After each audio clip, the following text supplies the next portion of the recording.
And time Let's go! for Choke Points, brought to you by Acton's Quality Roofing.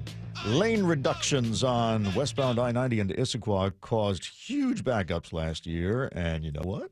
They're coming back. Here's Chris. Yeah, don't want to miss out on the fun we had last year. No. We're not going to be out of the rain yet, of course, looking at the forecast, but paving work is ramping up around the state.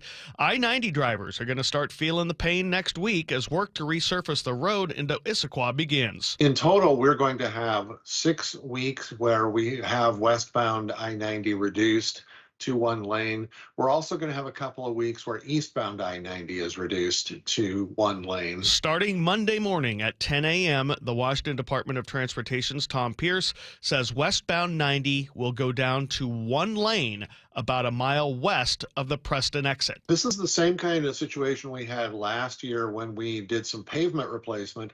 This year, we're going to be working on the bridge decks of westbound I-90 between Preston and Issaquah. These are 24/7 road closures and restrictions.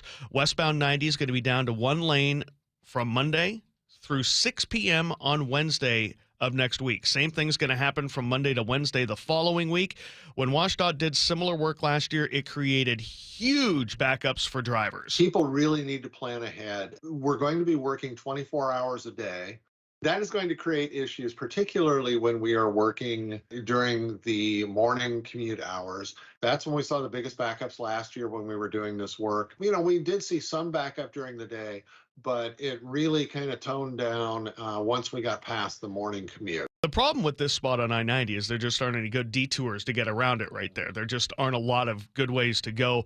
A lot of people last year jumped onto High Point Way, which is just there kind of on the north end of I-90, and you kind of work your backdoor way up into the plateau. But the problem with that is that road can't handle it, that kind of traffic. You're going to end up running into a huge traffic jam on High Point Way trying to get back onto I-90. And then that just causes more trouble for the people who are already on I-90 as well. People really should avoid Northeast High Point Way. People should really pretty much just ride it out on I-90. And Pierce also suggests that you can bail early and use Highway 18. For people who are heading down, to the Auburn, even the Kent area, they're going to be better off taking SR 18 and cutting across that way to get into kind of that South Valley area. 2 weeks in May are scheduled for lane reductions from Sunday to Thursday, a little closer to Issaquah. The final 2 weeks of the 6 weeks of work still being scheduled. The pavement on these bridge decks also is the original pavement that we put down more than 40 years ago.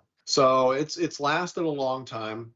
Our goal is to get in there, do a really good job with it this time, and then hopefully it holds up for decades more. So we'll be watching westbound 90 closely next week to help you get around this, but you should expect several mile backups, especially in the morning. So we'll be watching because it's a spot you wouldn't normally expect to see a backup going westbound from Preston into the Issaquah area. The backups usually begin in Issaquah, so this was a huge problem last summer, and I'm expecting a repeat. So basically just leave really, really early. That or, postpone your trip till, maybe the morning commute dies down, or, if you have a chance to work remote 1 or 2 of those days, see if that's an option for you. But yeah, the morning drive, it was just crawling through there last year. So I'm expecting this to be very similar.